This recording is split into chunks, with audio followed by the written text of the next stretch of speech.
Well, Eugene, things haven't slowed down for you, but I think you got the big reward that you were after, and that must have been so fulfilling to finally win a world title. Yeah, yeah, absolutely. Like, uh, like I've been telling my friends and family, have been asking me about it. Even now, all these weeks later, it still seems like that didn't actually happen. It's still kind of surreal. So, yeah, I have to think back to that moment and then make the realization that that actually did happen. Because it's just, you set yourself this task, but there's always that thing in the back of your mind that it's an impossible task. That yeah, we're gonna try and strive for it and achieve it, but we probably, let's be realistic, we probably won't really get there. That's always hanging in the back of your mind. So when you actually do it, it's like yeah, dumbfounding. You like don't your body and your mind doesn't know what to do. So yeah, but yeah, with a bit of time to reflect now, yeah, extremely happy and proud about the way things went. In the lead up to it, the weeks out, and then as you got closer and closer to the date, were you were the feelings rising? Was everything going to plan, or was there niggly things happening, or how was that lead in? I would say there was no more. I would say it was as per normal, but as per normal is like not normal as most people would think. Like when you're leading up to these fights, especially these big fights, in the back of your mind, there's always that feeling of have we done enough? Have we done enough in this area? Have we covered that base? Did I get Israel to do enough of that? Did we cover that movement properly? Did we take care of that scenario? So you always have those questions. They always sit there, but you kind of like have to have this internal battle with yourself. And the fighters have to have it with themselves in a different way, but the coaches have to have it as well. And you just have to just push all of that negativity out, and you have to just reside in the fact that you have taken care of everything that you can take of, and you just have to settle and just become calm and confident that you've done everything. But definitely there's always those thoughts coming into you leading up to a big fight. Have we done what we needed to do? Have we covered the right things? Etc, etc. That's always there, but it's just the battle that you're playing with yourself to make yourself realize that you've done everything you can, and to just settle with it and just be done with it, and let's get into the fight.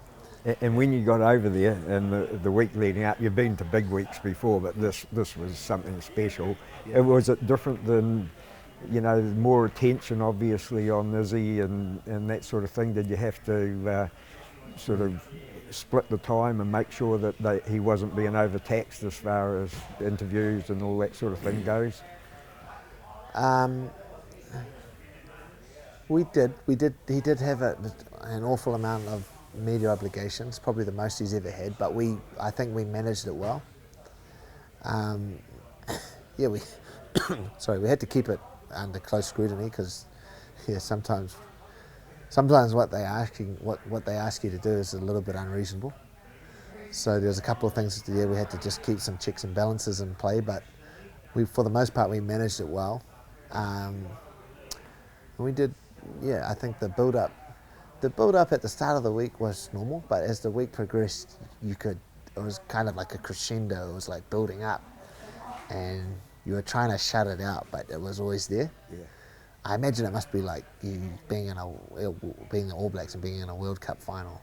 Yeah. Like you're trying to treat it as another game, but it's for all the marbles. Yeah. That's sitting there and it's eating away at you. So like you're saying to yourself, just treat this like any other week, any other fight, but then you've got that just digging at you, like digging into you all the time. So it's not like a normal fight. There's more on the line. So that was there.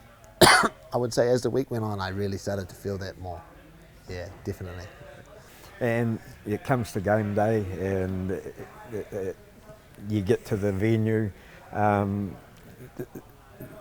You get into the cage yourselves, and then you see Gastelum running, sprinting. You think to yourself, what are we in for? You know, is Yeah. that a sign of anything, or is that just him trying to overcome his own nerves, or what? How did you put the play on it? Yeah, I tell you one thing.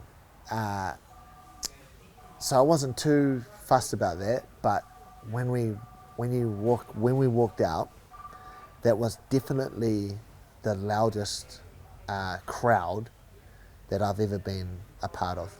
Yeah, it was like deafening, and that crowd maintained that kind of deafening kind of support and that yelling and throughout the whole fight. It was very hard for me and my cornerman to communicate. I've never had that much difficulty communicating under such, like the volume of noise coming in was phenomenal. So, excuse me, I've never had to deal with that, and that definitely gave it a different feel because why are they like that, right? Like your brain starts to realize like this is such a big event. That's why everybody's going crazy, and then you start to make that correlation, and then it kind of you can definitely feel that. But I mean, like I'm not going to say I get more nervous than when I'm fighting, but I get a different kind of nervous, and just like the fighter, just like when the fighter's walking out, and he has to control those emotions and those nerves. So does the cornerman. The cornerman feel it, and I dare say it, some cornermen feel it more because you're in such a vulnerable position where you sometimes can control everything, but depending on the night and the circumstances and what's going on, sometimes you can control nothing. It's a very vulnerable feeling, a very vulnerable position to be in, and it makes you really nervous sometimes. So when the guys are walking out, I just try to control myself, just like with the other cornermen, Mike and Tristram and Andre. We were just trying to control our nerves because I tell you what, even if we're nervous, we want to appeal like we're calm. Because the last thing Israel wants to do is turn around and see us all like chattering our teeth, wondering what the hell's going on. So, I mean, we did a good job, and in the end, I was able to calm my nerves like I usually do and start to focus in on the key things that needed to happen in the fight. Round number one, you weren't expecting, nobody was expecting what happened there when Izzy got caught. What did you say when you got back to the corner? Because as you say, the noise was there, we couldn't hear what was going on in the corners basically. I turn the mic off, to be honest. I think what's going on between me and the corner is between me and the corner. So I don't want the rest of the world tonight to know. Sometimes you can hear it coming from other mics, you can hear it a little bit, but I sneakily turn the mic off to be if the truth is to be said. Maybe the UFC are watching this or not, but I mean, I knew that I thought the first round would be tight. I thought it would be a feeling out round and stuff, so I didn't expect like anyone to get ascendancy that early.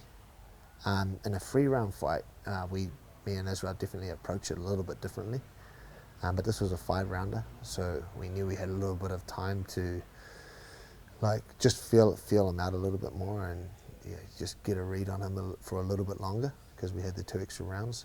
But I expected it to be close. Did I expect him to get knocked down? No. It was. I thought it was him getting a good shot and him being off balance. I thought it was a bit of both. In the end, he said that it was. He reassured me that it was a bit of both. He said he did feel the shot, but he was off balance and he's trying to find his balance again. But that's what's made it such a great fight, that we had moments like that, moments of adversity that we had to come through. The first round was basically a big part of Israel's game is feinting, and basically, to Kelvin's credit, he decided to ignore all that. So it's pretty basic. Like for a feint to work, you actually have to have the threat of something hitting you. So after the first round, I said, look, like your feints aren't working. You have to actually get some respect, so that when you feint, he actually thinks he can be hurt.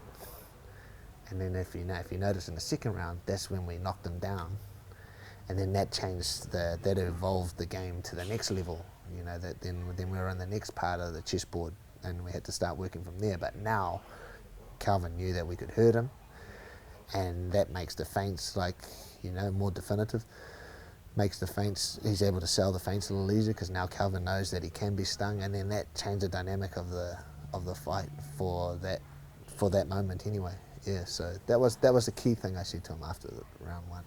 And you feel a bit comfortable after 2 and 3 in how things were working? And yeah, I'll in that fight I started to feel comfortable in stages. I mean, again, that's what made it such a great fight, because I would think that Israel's getting some control, but then Kelvin would gain some ascendancy again, and he would get a shot in that I thought we had already adjusted to, and that we had already, put it in the back pocket and like, okay, we can deal with that, we've seen that. But then Israel would get caught by the same shot again. So then I have to rethink everything and go and make another adjustment. Because the thing is, if I made the adjustment and it's not working, I can either go back to the same adjustment and with the chance of that failing again, or I can change the strategy again. I have to make that choice. It's a difficult choice to make. So again, it was like that. I thought we'd adjusted, but then Kelvin would gain some ascendancy again, and then we'd both have, me and Israel would have to change something on the fly again, and it was that sort of fight. So yeah, 2 and 3 we started to get a little bit more comfortable, I'd say, but I still had Kelvin coming back at us, I'd say. So I wasn't able to sit back with my hands back, so to speak. Yeah.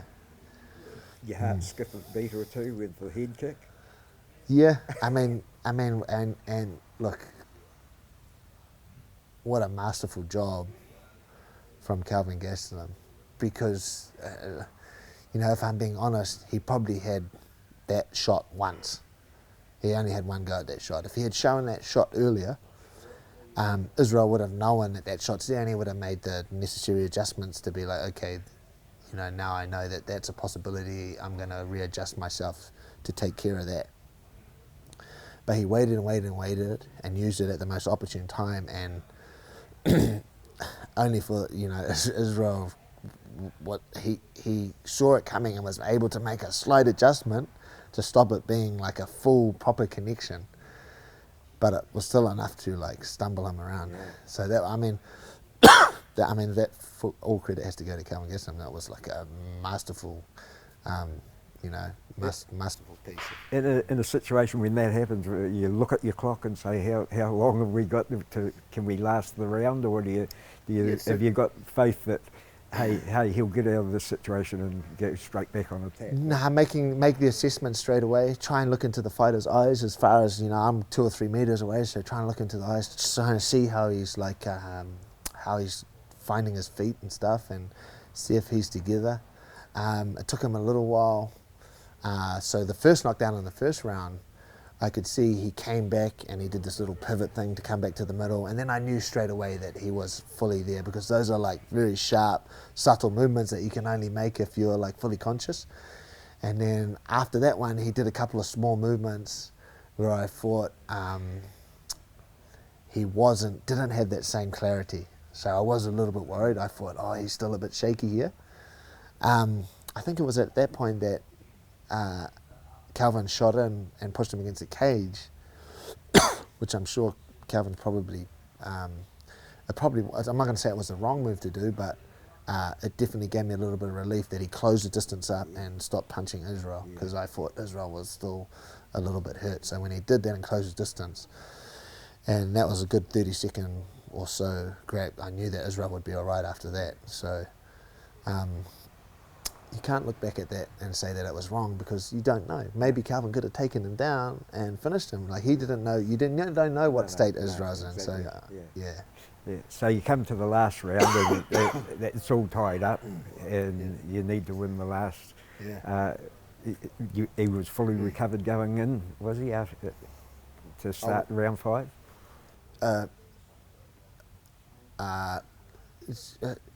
He was conscious. He was aware. Yeah, he was sharp in his brain, but he was probably the most physically tired I've ever seen him in any fight. We're talking about 100 fights, and some hard fights, including some ones at very high altitude, I've never seen him that tired. In a fight, the thing is, I've seen him much more tired in the gym. So for me, it was a simple case of reminding him about the hardship and the adversity that he had overcome in the gym, and the scenarios and the environments that we had created to mimic exactly that type of feeling. And it was just about reminding him about doing that. And at that point, the strategy, and they've shown each other what they've got. We don't need to talk about anything technical at that point. They've figured each other out now. So now it's just about like keying into his emotions and driving him to the final line, so to speak. So that's what all about the last round was, just reminding him about the hardships that he had been through, and that he will recover, and that obviously that I thought that, and I think I was right, that everything came down to that last round, and that if he wanted to achieve his goal and solidify, all this work that he's done for years, it had to be now, in the next 5 minutes.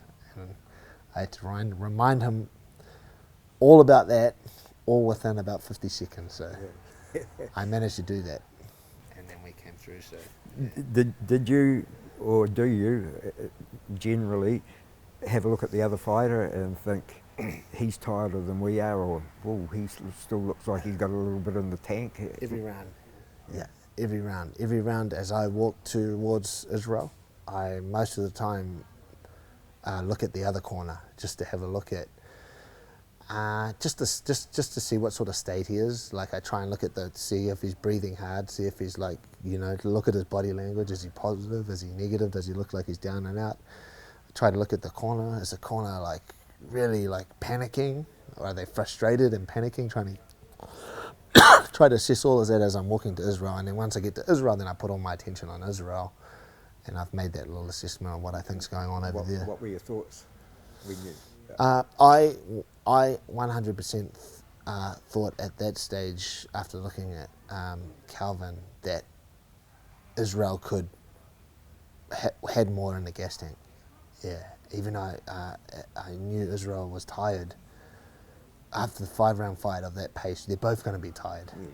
But who's going to be the most tired, and who's going to be able to push through? Like who's really? This is where you really find out who's won that fight in the gym. Like who won that fight before the fight ever actually happened? Who really won that fight? And in the end of the day, it was the groundwork that Israel put in that training camp, the hard yakka that was able to win that fight. And quite often that doesn't come to fruition. Like quite often you do all this hard work for that worst case scenario, and then you win in round 1 or something.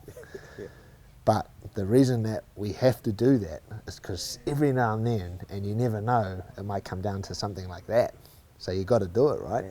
Yeah. And for once, because it doesn't often happen with Israel, we were able to call upon that, and it paid off. And it's a good, I felt that's a good lesson for him too, because I'm sure, because it doesn't often get to that point for him, I'm sure he sees the value in what I'm trying to instill, Why are we training this hard? You always finish the fight with a low heart rate, and you always finish the fight early. It's like, well, the reason we've done this for all these years is for exactly this moment. Yeah. So I'm sure he sees the value in that now. Yeah. When he tried the triangle and the guillotine and that, did you think he was going to end it there? Did you think he had it in good enough?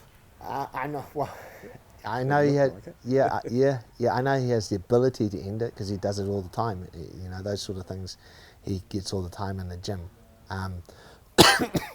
What he did have working, and he'll admit this if you talk to him, I don't want him to ever give up position. That's just like my philosophy. So if any sort of submission means you're going to give up any sort of position, like positional dominance, then I'm like completely against it. And even in the last 10 seconds, I don't want to give away any positional dominance. So he kind of had like my voice in his head, like, don't drop down for that guillotine. And he didn't want to settle on the triangle. Like that was me like subconsciously, like I wasn't actually telling him not to, No, but no, yeah. yeah, he could just hear me saying no, like position, position, position. So yeah, and but he would have been close. Yeah, he was close. That's why Kelvin reacted the way he did, because he felt the danger was imminent. Yeah. People have said, oh, they didn't expect it to go that long and that, but you guys did actually expect it to go that long. Yep. Yeah, because absolutely. I did an interview with Dan Hooker at the Expo on the Saturday before the Yep. fight, and he kept on talking about 5 rounds, and I said, we won't need 5 rounds. Yeah. And it was like he was telling me something that I wasn't ready to hear, but the 5 rounds was something that you expected from Kelvin Gastelum, and I didn't, to be honest. Yeah, but again, we just went off the. I mean, we kind of just went off the hard evidence there. You know, that's a durable man. That's a guy that he's never been knocked down before by anybody else apart from Israel.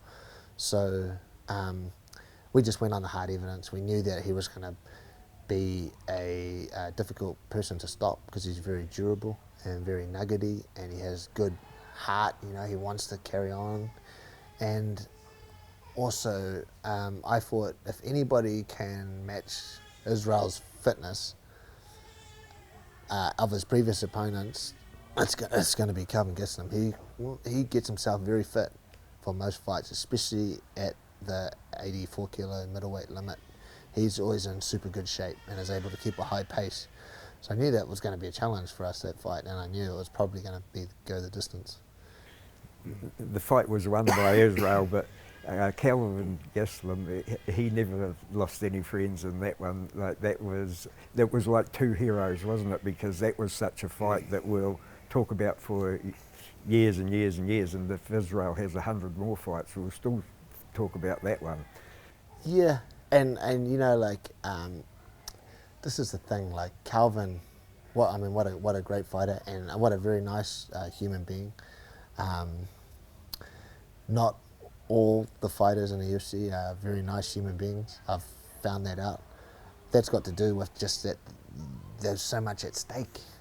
They're like, there's so much at stake for them. They have to become different people, so to speak. So, but Kelvin was a really nice guy, and he didn't lose a fan. If anything, he probably everybody that's a fan of Israel and wasn't a fan of Kelvin should now be a fan of Kelvin, because that was a great fight and what a respectful man, and just what a great moment that they shared together over that 25 minutes. So yeah, our camp and Israel have nothing but respect for their camp, and Kelvin absolutely. Talk about respect, and it comes to the end of the fight, and the Israel calls you in, lays the belt on the ground. That's something that I'll remember about that fight. Yeah, it's surreal. Like when that was happening, it's almost like you're like above the cage looking in, like not even knowing what's going on, but you're just seeing yourself. It's a very surreal moment. But we've been through a lot together. Yeah. Ups and downs. From when he had $1 in his pocket to when he's got $1 million in his back pocket. We've gone through like the whole spectrum, from the lowest of the low to the highest of the high. So it was just us showing respect for each other, and him showing respect to me. You've known that, but he showed the world that that's what he thought of you, and it was you that. No, it was a very grateful and very special moment. What can I say? It was a beautiful moment. Cool, mate. So happy for you. Yeah. So we have to talk. He's having obviously a well-earned break. Any looking forward, or you're just going to enjoy the moment, or? You yourself don't get any time. I took a bit of time. Okay, so I took a bit of time because Israel was always telling me to take a bit of time. I tried to, and I did successfully take a few days off to just not worry about anything. and just think about and just be in the moment and be like, wow, we've done this, and that was cool. It was cool. I was able to do that. Now it's several weeks after the fight, and I've moved on. Because the way things worked out is now we have this bout, and that was our goal. But it's so strange because yes, we've achieved our goal, but it's almost like there's a portion of that goal that's not achieved because we got an interim bout. Now I've moved on. Now I'm starting to feel like we need to achieve a portion of that goal still needs to be achieved. And so I'm back into like I'm back in the frame of mind now. All I have to do is think about Robert, and and now I've moved on. And I don't know if Israel's going to be watching this, but he has to move on too. Put that belt away, put it back in the drawer, because it's not the real belt. Like now's the time where we need to be truthful and honest. That's the interim bout. Robert is the champion. Well, the belt that Robert has is the real belt. That's the belt we have to win. So for me, it's getting closer and closer to the time where we have to start to put that reality into our daily life. Yeah. That belt needs to go away. I don't know if Israel's watching this. Maybe he is. But it's time for that belt to go back up where the rest of the belts are. And we need to start chasing our real goal, which is to beat the champion and get the bout that's the actual championship bout. And for me, that's where I'm at now. I've moved on already. And yeah, that's just where my mind's at now. So I'm completely over that. And yeah, now I'm chasing the next part of it. But you can see it's a strange position to be in because we've kind of achieved it, but we kind of haven't. So we're stuck in this like funny sort of ground. Best way to deal with that is just let's put that other belt away. Stop parading around Wanganui, wherever you've got it. Let's put that away, put it in your cupboard, put it up on the wall with the rest of the belts. Because we need to, let's get in a mindset. Now we're chasing the next one. That's it. We're done. We've had the rest. The rest is done. We've still got some stuff to do. Mate. Hey, look, thank you so much for your time and the in-depth look at that fight. Yeah. I really appreciate that, and I'm sure the viewers do as well. No, I hope everybody enjoyed it. Yourself and this country is the reason that, a big part of the reason we did it. Thank you. Cheers, mate. Cool.